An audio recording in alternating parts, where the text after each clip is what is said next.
Jesosy mpanjaka ianao lay efa mpanjaka ny mpanjaka sy tompon'ny tompo. Ianao lay tianay koa mba ho mpanjaka ny fiainanay manokana. Koa indreto zahay fiangonanao te andray ny teny avy aminao mpanjakanay mba ho fiainanay sy anananay fiadanana, satria ny fanekenao taminay dia fiainana sy fiadanana. Koa mitenena indray Tompo, mitenena aminay, manetry teny eto anatrehanao zahay toy ny zaza voateraka ka mila ny ronono mpanahy avy aminao mba hitombonay tsara amin'izany, mba handraisanay ny famonjenao. Avifanay masono, mitary lalana ianao. Amin'ny anaran'i Jesosy nanaovanay ny vavakay. Amen.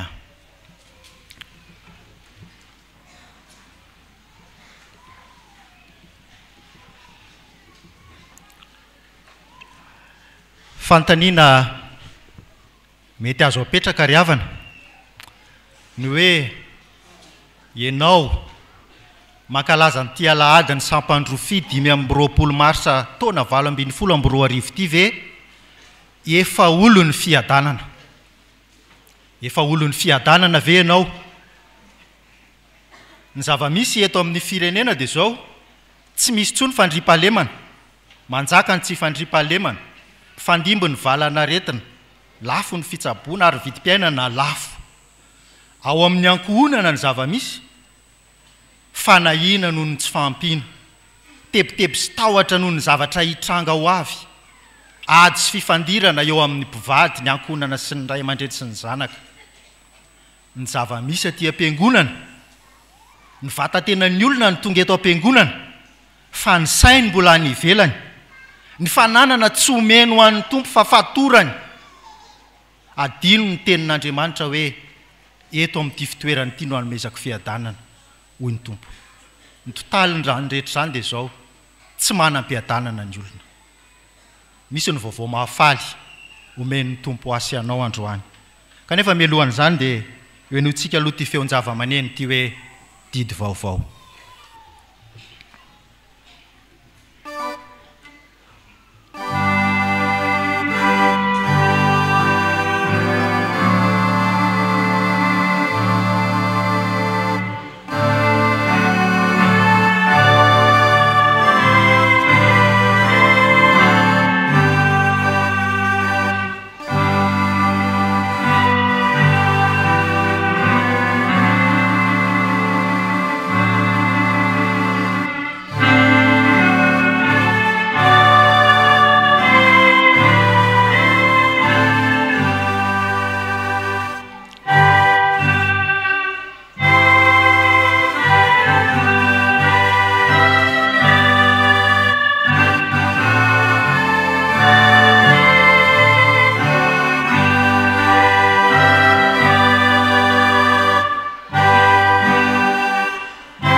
vaovao mahafaly efa voalaza ombenombeny teo hoe mpanjaka Jesosy. Ka ny vaovao mahafaly voalohany dia zao, teo mpanjakanao Jesosy, teo mpanjakanao Jesosy. Dia evakitsika ny Matio 2:25.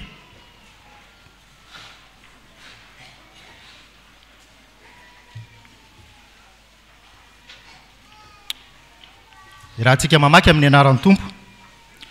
Lazao amin'ny ziona zanaka vavy, indro ny mpanjakanao, avo anao, malemy fanahy sady mitaingina boriky, dia zanaky ny boriky miasa. Tanteraka tamin'ny fotoana io ny faminaniany Zakaria mpaminany.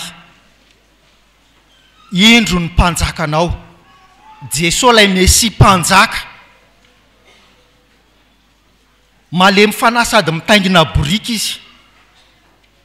Tsy hanorina ny fanjakany amin'ny kery na anterisetra, fa fanetretena eo anatrehan'Andriamanitra no nanehoany mampanjaka azy. Ny biriky aloha dia tsara azavaina kely ihany fa mety misy tsy mahalala ny biriky. Biby zany biriky zany. Ary tamin'ny fotoana andro dia fitaingin'ny olona andavanandro amin'ny fotoana ny misy fandriam-pahalemana ny biriky. Rehefa miadana ny tany dia biriky no ampiasaina hoentin'ny olona. Ry havana, nentin' Jesosy teto an-tany ny fanjakan'Andriamanitra. Izy ihany ny mpanjaka an'io fanjakana io. Asehony fahanorina fanjakam-piadanana izy, sady ny anarany raha teo dia ilay andria ny fiadanana. Isaia 7:5. Eto a Betfaga no misy ny tantara. Tsy hitany masonao zany, fa eto ianao zao no eto Betfaga. Eto ianao no mandinika an'ilay Jerosalema anao vaovao. Any andalana ho any Jerosalema ianao. Eto Betfaga ianao no itenenany hoe teo mpanjakanao aho. Raha teo olon'ny fiadanana ianao, ataovy mpanjakanao Jesosy. Manaraha azy, manaova ny sitrapony, arao ny teniny, dia olon'ny fiadanana ianao. Ny olona tsy manaiky anjakan'i Jesosy dia fahavalony, ka rehefa hiverina izy dia hovonony. Voasoratra ao amin'ny Luka 7:17 zany, azonareo vakiny zany. Luka 7:17. Nisy mpanjaka vavy any amin'ny faritra Sakalava tao Analalava, Sozara no anarany. Maty io mpanjaka vavy io. 9 volana nandrasapaty. Ary ny fomba ny andrasapaty dia zao, ampifon'ireo vehivavy ao an-dapa ilay faty tao anatin'izany fotoana ely zany. Ary ireo vehivavy ireo dia sady tsy misolo akanjo, tsy midio fa miaritra eo. Miaritra eo. Ary raha ny sitrapon'ireo ara dia hoe te hiara ho faty aminy, na te hiaraka amin'io mpanjakany io. Mpanjaka jentilisa ry havana zany no itiavan'ny olona azy. Fa Jesosy mba manahoana ny itiavantsika an' Jesosy? Tena mpanjaka ve Jesosy eo amin'ny fiainantsika? Tena manjaka eo amin'ny fiainantsika marina ve Jesosy? Feon-java-maneno, Jesosy ny toky.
inona ny vaovao mahafaly voalohany teo?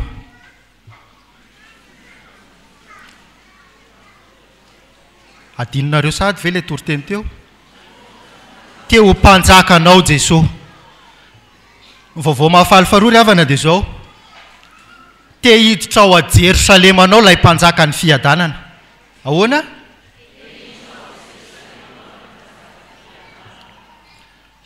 Ao amin'ilay Jerosalemako. Ao amin'ilay Jerosalemanao dia ilay tokantranoko sy ilay tokantranonao zany. Ao no renivohitry ny fanahiana. Ao no renivohitry ny tsy fahampiana. Ao no renivohitry ny tebotebo sy ny tahotra. Ao ny renivohitry ny ady sy ny fifandirana. Te hiditra ao ilay mpanjaka ny fiadanana. Ary raha hiditra ao izy dia ianao no tiany zana biriky hitondra azy ao. Tsy te hiaraka amin'ny mena rano izy hiditra ao amin'io tokantrano io, ka hamono sy hanapozina n'io Jerosalema io. Tsy te hiaraka amin'ny soavaly mitratrevatreva sy mivatravatra izy raha hiditra ao amin'izany Jerosalemako sy Jerosalemanao zany. Fa miaraka amin'ny biriky namelarana lamba, manaiky ho taingena ny Jesosy ve ianao hiditra ny Jerosalemanao. Raha tonga ao amin'izany Jerosalemanao zany Jesosy, izy indray ny hitondra ny enta-mavesatra ao rehetra, manaiky hipetraka sy hanapaka ao amin'io tokantrano io izy mba hanjakany. Hitondra fiadanany feritreretana izy. Feritreretana mahafantatra fa tsy tsaroan'Andriamanitra intsony ny fahadisoantsika. Hebreo 10:7-7. Hitondra fiadanan-tsaina sy fiadanam-po izy. Satria ny toe-javatra rehetra hitranga ao dia hatrehan'ilay Andriamanitra sady hiombonana aminy. Ary Jesosy mihitsy ilay fiadanana, ka izy no hanome fiadanana ao amin'izany Jerosalemako sy Jerosalemanao zany, fa tsy izao tontolo izao. Jaona 5:7-7. Ataovy mpanjakanao Jesosy, ka meteza ianao hitondra azy any Jerosalemanao. Raha toetrana mena rana no nentinao niditra n'izao fanimpom-pivavahana izao, miovay ianao, fa mbola ao amin'ny loha hevitra andiniantsika hoe mibebay eo anatrehan'ny Tompo, mba ho tonga zana biriky ianao ho taingenan'ilay mpanjaka ny fiadanana. Raha toetrana soavaly mitratrevatreva no nentinao niditra teto, miova tahaka n'ilay zana biriky hitondra n'ilay mpanjaka ny fiadanana ao Jerosalemanao. Feon-java-maneno ary maro.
vaovao mahafaly rentsika teo ny voalohany dia hoe teo ho mpanjakanao Jesosy. Ary vaovao mahafaly faharoa dia zao te hiditra ao Jerosalema anao ilay mpanjaka ny fiadana. Fa nampieritreritra lalina ry havana ny hoe inona no afatra hoentiko amin'io alahadin'ny mpitendry zava-maneno io, ary anahoana ny vokatra zany toriteny zany aorianan'izay. Satria alahadin'ny zava-maneno androany dia iompana manokana amin'ireo rahalahy sy anabavy ao mpitendry zava-maneno ny afatra fahatelo. So mpitendry zava-maneno ny fiangonana mbola manana tompo hafa ianao, zany ry havana no azo diniana koa. Dia ngevaka itsika le Matio 2:20 andininy faharoa sy ny andininy fahatelo.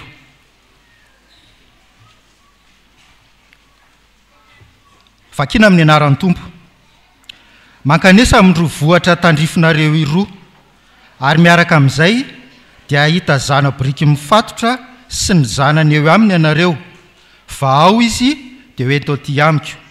Ary raha misy miteny aminareo dia lazao hoe misy rarahana lan'ny Tompo azy, ary dia avelany hoentina miaraka amin'izay izy. Nasain'ny Tompo naketo amin'ity vohatra tandrifinareo ty aho, hiteny fa misy zana biriky mifatotra ao.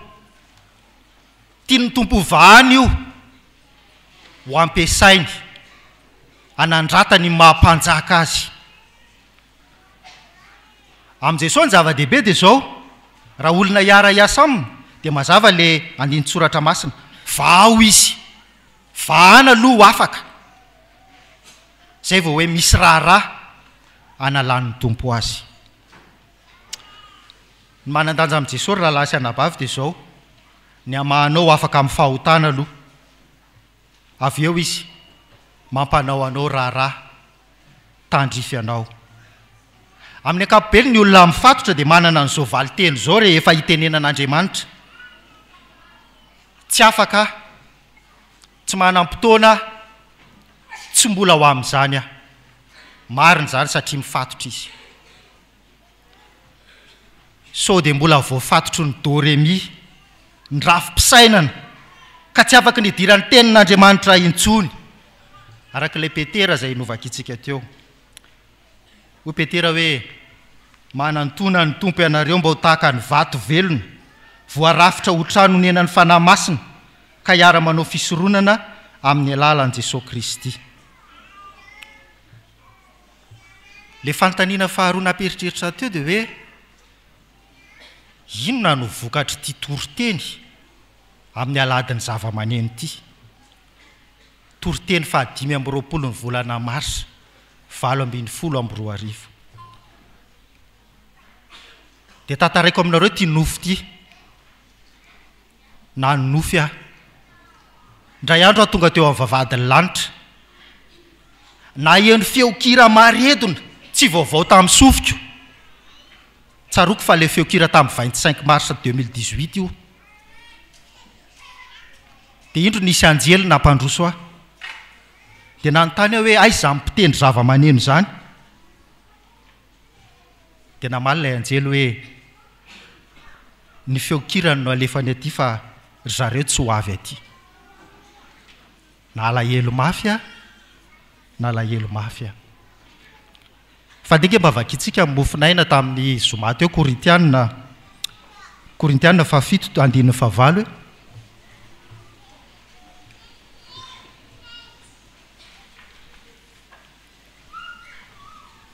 Korintiana 2:7-15.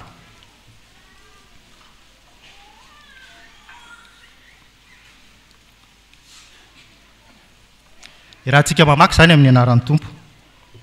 Fa na dia nampalahelo anareo tamin'ny apistily azaho, Paoly io zany, dia tsy nanenina intsony, na dia efa nanenina ihany aza teo, fa fantatro fa efa nampalahelo anareo zany epistily zany, kanefa vetivety ihany.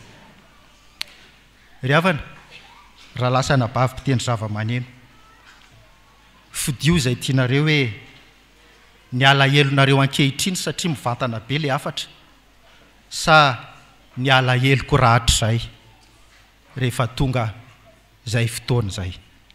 Feonkira fandresen'ny mino.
Matokony tompo ry havana fa niraisinao mpanjaka izy ary manaiky ianao hitondra azy any amin'ilay Jerosalema anao ka tsy hanana tompo hafa intsony ianao dia miara ho totosoa any amin'ilay Jerosalema vaovao isika.